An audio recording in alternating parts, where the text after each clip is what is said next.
And you always want it to be better. Good starting point, a lot of work to do.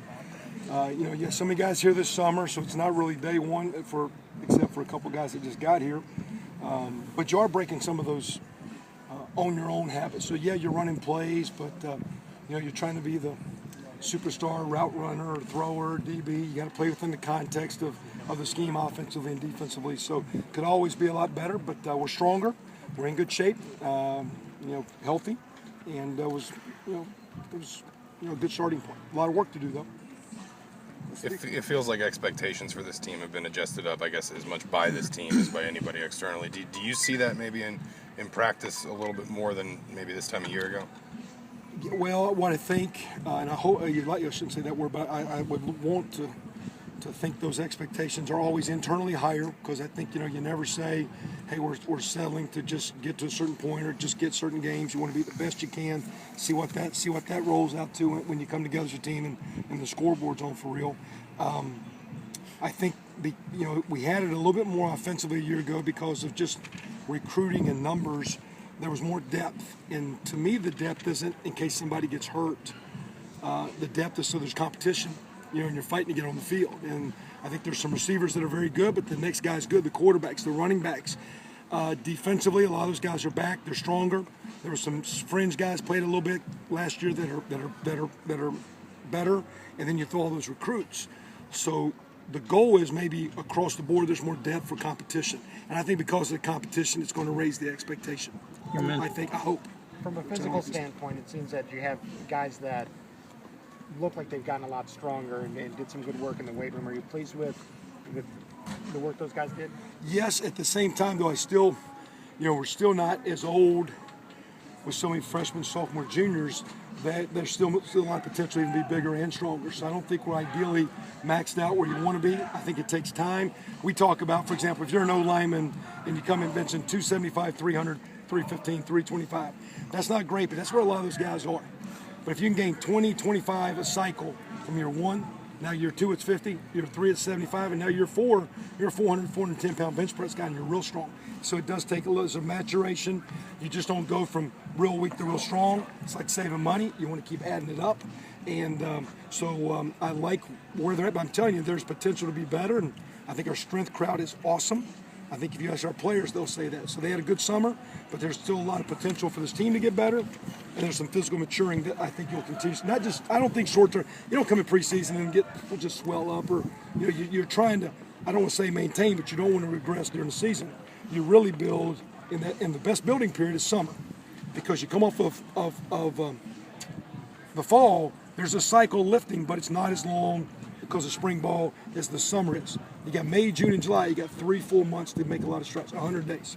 What were your initial impressions of the freshmen? Basically, just you haven't had a chance to work with before. What do you think? Just a lot of things you like. Although I don't want to give the old the old cliche. You got to see tape, but I get over there to a group in it and practice a little bit, or kind of look offensively. So there might be some good things I didn't see, or maybe some bad things I didn't see. So, but I think in general, there's a lot of those guys that if they're not playing, they should be competing to play, and if not, that really shows some of our returners have gotten better. So, and especially defensively, the D line, a couple of those backers I think are solid, and you'll see mentally there's a lot defensively that those safeties and backers got to learn, but physically, their skill set's better than maybe what we started with for sure. You mentioned healthy, but is the exception Hubler? Is he one of the guys that? Yeah, Hoops came back, and at the end of the deal, he kind of had his foot going so. We had him checked yesterday by our crowd, and he actually has a stress fracture. And he broke his ankle, came back, and he said he was doing it. When I asked him, I said, now, has this been bugging you? He said, about a week ago. And he said, I thought I was running well, doing good. So that's going to shut him down, and it can be a surgical deal, non-surgical, but the time of that will go well into the season. So, it's not just a preseason deal, and you feel for him. He's one of our better players, you would think, although we did miss him, the last, 5, 6, 7 games last year with the deal. I think that he was about that. I don't know if it was that one. It was close. Then we missed him the bulk of spring, so he's kind of gotten a little bit of that unfortunate karma going against him right now. He's a great kid. My thing is, I've asked him, and I asked him when he got hurt. I said, I will. Oh, yes, I want you healthy. I want what's best for your well-being. But you're well liked on this team. You're one of our leaders. So how do you handle? Because when we've had adversity, we've always went south. in my short time here.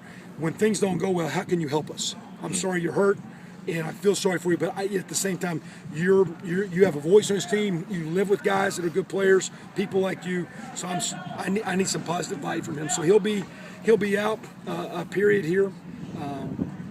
And whether that's, I think it'll go into the season. He has been redshirted, so he's got a 5th year coming to try to do the medical 6. Is it worth this? I think we just see where it goes, and if we get fortunate, we'll get him at the back end of the season. When do you find out if it's surgical or not? Is that something you guys are still From waiting on? Patrick, his comments, and we'll see what the doctors say. He goes, it's kind of heads or tails. You can just give it time to heal on its own, or you can try to repair. So we'll see what they say and get a feel for Chase and his family. Obligatory kind of just, I know it's early, but impressions of the QBs maybe from where they were at the end of the spring. I think they need to be better.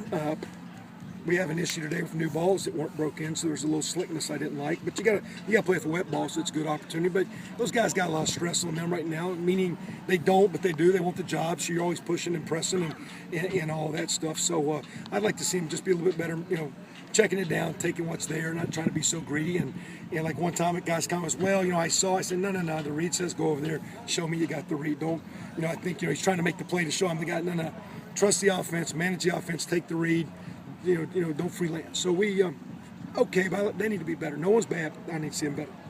A lot of throwing today because no pads, a lot of perimeter days, no pads. We'll really get into playing as day 3 comes, which for us will be Sunday. And then really the first padded day, which is Tuesday. Then we'll get into more of the run, the play action. And so today was a little bit of a perimeter day, and that's just because no pads. Antonio Marshall's dismissal, how does that impact the secondary? It's unfortunate, but again, I think he kind of came out spring as a 2, played some last year. But again, the way we played defense, I don't know if it's hard to replace anyone because we've been looking for players, looking for starters, and we've moved Tim Bennett to corner. And my comment in spring was I wouldn't do it in spring, but with Antonio Allen and Dutra not being here, and with Mark Murphy having the shoulder, I would have actually liked to have seen Timmy Bennett. So I think you'll see Tim Bennett, got Michael Hunter back healthy out there. Brian Williams has played some, Kenny Mullins played some, and I think Ryan Thompson's a wild card. And from what the guys say, the best cover guy's Fant. He's $165. We'll see if he can play, but he can run, so we'll see. Guys like Taj Williams, Maurice Swain, possibility of JUCO and coming back to IU later. Is that something you're going to keep an eye on? Or? Well, each one's different right now. Maurice Swain will be a junior college player, and of course, yes, you want to keep an eye. And at the same time, he's not bound; he can do anything he wants. Taj timeline is right where he's kind of eligible, but can't get it all processed possibly and be here for the semester. So what that does, that frees up a spot for a walk-on. Right now we've got 5 walk-on spots open. We'll wait here a week or 2 and see who earns it. And then based if he gets things in good accord, he is still in our number count that we could bring him mid-semester. And then when Mitch Ewald or Greg Heben mid-year graduates, he just kind of flips into that spot. So we're not going to be penalizing a walk-on not get the spot. It's unfortunate he's not here now, but he's so close. It's red tape, and hopefully, but it's things he's got to do. But it's realistic to do. It was realistic to maybe happen in summer. It didn't. And Daryl Chestnut's the same deal. Now he's got some things we're waiting to get the results, and if the results go proper, he will show. If not, if he's close enough, he'll be a mid-year. He'll be a mid-year. That would create 6 walk-on spots. So right now Daryl is not eliminated. It's a matter of just some red tape, and those 2 are close enough. The goal is to get them sooner rather than later, and we'll see how it goes. Does it become like a de facto gray shirt, sort of? What's that? It's kind of like I wasn't a foreign language dude. Is that pig Latin? It's actual Latin. Okay. Is it like a gray shirt? Does it work like a gray shirt? It would. For example, this year doesn't start. And what I don't like about us not here, what I do like, we do have some quality walk-ons that will have a chance. Now, they will earn it. For example, every walk-on that earns a scholarship, it's 1 year, and you got to re-earn it. So Colin Rohrig, who might be the starter, is earning his scholarship. Roundtree, Mahalik, Lehman, Zapanzik, Anthony Casaro, good player. You're waiting to see who wins the punting battle. So we've got 12, 13, 14 viable guys that maybe should get, and what I like, right now to be 5, it could be 6 walk-ons, and we'll wait 10, 11, 12 days into camp. and divvy our money out to those kids if they earn it. Unfortunately, Mo Swain, his numbers were such he needs to go JUCO. These other two guys are so close. I think it's been determined by Taj, the school best interest. Let's go mid-year. Well, let's don't go JUCO. Let's go mid-year. Daryl, we're waiting to get some results, and if he gets cleared, he'll be here. If not, if it's close, we're mid-year in that one, and we'll just see how it plays out.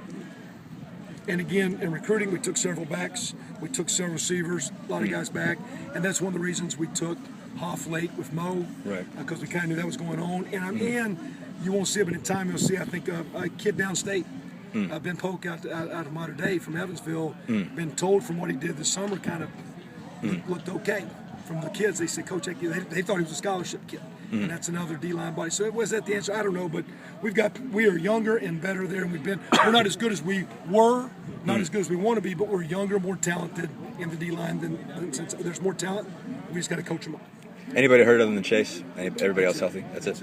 Yeah. And that was because again I was saying we were full. I mean I was told a week ago we're good, and so Heffron's coming off a mono bout, so he's about a week or two behind because he's been fighting mono. But we should be good to go. Good to go. Does the younger, more talented description fit the linebacking core What? too? I'm thinking about reach blocks. And you're De facto, you got de facto and de jure. I'm thinking about flat defenders, and picking up blitzes, According to law or according to bias? punt team protection, and you're throwing this lingo. Sorry, just trying to help me out a little bit. I was trying to help y'all, but y'all got to help me. Two-way street. Does the younger, more talented description you said about the D-line fit the linebacking core too? Very much. And really interested to see what we got out of Clyde. Chris a little underweight, but very fast. I think maybe when it gets in, will he be strong enough? I think Clyde at 220-ish and really can run. TJ Simmons for sure showed up several times. Of course, he was already here, and you've seen a little bit of him. And then Marcus Oliver's a bigger, intriguing guy. You got Latham up there. You got Dave Kinney. Some big guys inside. Cormier looks good, although we got to get him in shape. And like I say, those safeties will be in the mix. So we'll see. When will probably be your first game type scrimmage? It'll be a week from Saturday. So we'll have some mini deals like we did situations after you guys left and you tried. But our plan is, again, we have 5 days, which takes us to Tuesday. Tuesday's a full padded day. We'll go 2 on Wednesday, 1 on Thursday, 2 on Friday, and then we're going to go Saturday night. We have three different scrimmages, and they're at different times. We have a 6 o'clock, we have a noon, we have a 7 o'clock scrimmage, because those are our 3 first kick times to kind of get the guys used to that kind of a schedule a little bit too. All right, guys, appreciate you being here. Thanks, Coach. See you next.